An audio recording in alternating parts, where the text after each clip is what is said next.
Assalamualaikum warahmatullahi wabarakatuh. Di sini kami dari kelompok 4, mata kuliah Psikologi Industri dengan materi pengantar psikologi industri, yaitu akan menjelaskan terkait sejarah psikologi industri dengan dosen pengampu Bapak Adi Masliardi, SEMM. Sebelumnya, perkenalkan, saya Salsabila Dwananda dengan NIM 1020240030. Perkenalkan, saya Fangada Kamelia dengan NIM 1020240013. Perkenalkan, nama saya Filja, NIM saya 1020240014. Perang Dunia awal tahun 1900 hingga 1916. Terdapat 4 tokoh berpengaruh. Yang pertama yaitu Scientific Management oleh Frederick Taylor. Frederick memikirkan bagaimana cara paling efisien dalam melakukan suatu pekerjaan dan menciptakan alat mekanik yang sesuai dengan struktur tubuh manusia sehingga dapat membantu melakukan pekerjaan.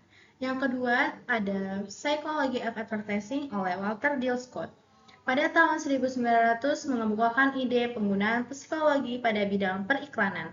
Gagasan tersebut tertuang dalam bukunya yang berjudul The Theory of Advertising tahun 1903, The Psychology of Advertising tahun 1908, serta Influencement in Business and Increasing Human Efficiency in Business tahun 1911. Ketiga ada Psychology and Industrial Efficiency oleh Hugo Munsterberg. Buku The Psychology of Industrial Efficiency diterbitkan Hugo Munsterberg pada tahun 1913. Dalam buku tersebut, Hugo menekankan adanya perbedaan karakter individu dalam organisasi dan perlunya meningkatkan pengaruh budaya dan sosial pada organisasi. Yang keempat ada Industrial Management Technique oleh Lillian Moeller Gilbert. Sebagai psikolog wanita, Lillian Moeller Gilbert berkontribusi pada perkembangan awal PAO atau Psikologi Industri dan Organisasi dengan mengemukakan efek dari stres dan kelelahan pada tenaga kerja. Dunia 1, tahun 1917 sampai 1918, Army Alpha dan Army Beta oleh Robert Yerkes, seri tes inteligensi umum untuk para tentara dinamakan Army Alpha, sementara tes khusus bagi calon tentara yang tidak dapat berbahasa Inggris disebut dengan Army Beta. Kedua, Job Analysis dan Performance Appraisal oleh Walter Dill Scott.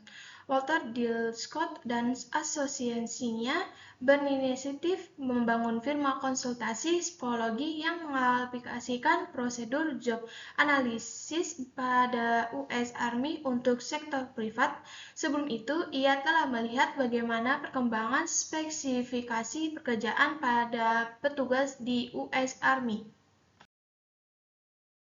Nah, yang selanjutnya fase antara Perang Dunia I dan Perang Dunia II, yaitu pada tahun 1919 hingga 1940. Terdapat beberapa tokoh. Yang pertama yaitu Walter Bingham. Walter Bingham mengembangkan teori psikologi fungsionalisme. Psikologi fungsionalisme menitik beratkan pada adaptasi diri manusia pada lingkungan. Walter Bingham kemudian membangun Badan Riset Psikologi Fungsionalisme di Carnegie Institute dengan tujuan memecahkan masalah melalui penelitian psikologi. Pada akhirnya, badan ini berfokus pada seleksi dan penempatan. Tokoh yang kedua yaitu James Cattell yang mengembangkan teori Psychological Corporation. James Cattell mengembangkan aliran psikologi ini dengan tujuan mengembangkan psikologi sekaligus mempromosikan penggunaannya dalam ranah industri.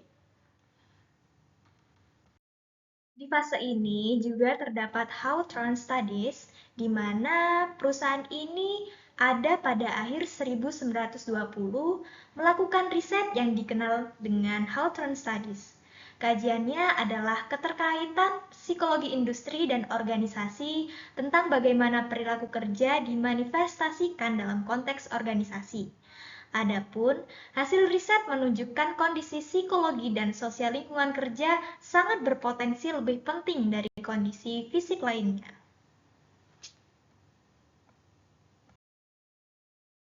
Perang Dunia II pada tahun 1941 hingga 1945. Pada masa ini, sudah banyak teknik psikologi yang ditemukan dan diterapkan. Misalnya, asesmen center dan tes kelompok. Ahli psikologi industri dan organisasi berperan dalam penyeleksian calon prajurit berdasarkan kemampuan belajar yang dikenal dengan Battery Test ACGT atau Army General Classification Test. Adapun situasional calon intel kemiliteran, engineering, psikologi juga muncul pada zaman ini karena adanya tugas penyeleksian dan pelatihan bagi calon pilot militer. Oleh karena itu, psikologi membuat berbagai instrumen pengukur untuk melaksanakan tugas tersebut, seperti halnya Kurt Lewin pada tahun 1945 yang mendirikan Research Center for Group Dynamics dan banyak melakukan penelitian mengenai perilaku kelompok. Pada masa ini, masyarakat mulai banyak yang kuliah ke Amerika Serikat. Perguruan tinggi pun semakin banyak menawarkan prodi psikologi industri dan organisasi dengan berbagai spesialisasinya.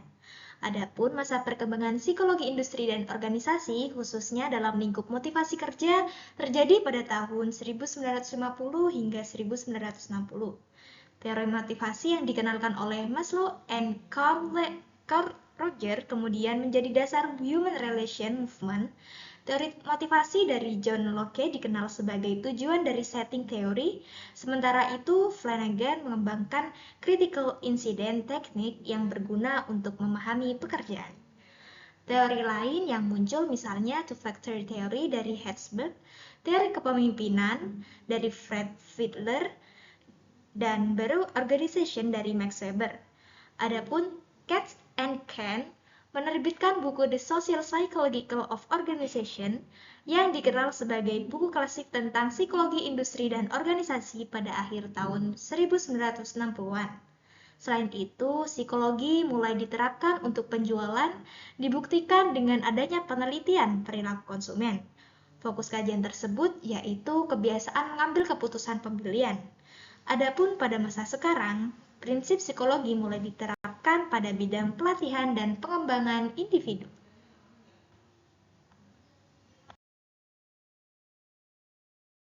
Cikal bakal psikologi industri Indonesia. Di Indonesia, lahirnya psikologi pada tahun 1953 adalah karena kebutuhan yang sudah sangat tinggi akan psikologi terapan sebagaimana yang diucapkan oleh Prof. Dr. Slamet Iman Santoso, perintis Fakultas Psikologi UI dan Studi Psikologi di Indonesia.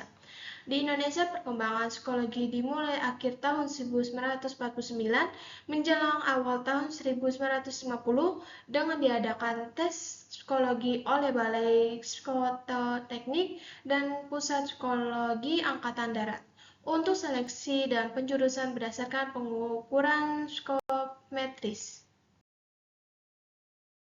Nah, dari presentasi kemarin, muncul sebuah pertanyaan. Apa yang dimaksud dengan Psychology of Advertising? Psychology of Advertising adalah ilmu psikologi yang menjelaskan bagaimana membuat periklanan yang baik agar target pasar dapat tertarik terhadap produk kita. Bisa karena diubah triknya tentang bagaimana cara memilih warna untuk brosur, kemudian cara menyampaikan pesan-pesan dalam periklanan, dan lain-lain.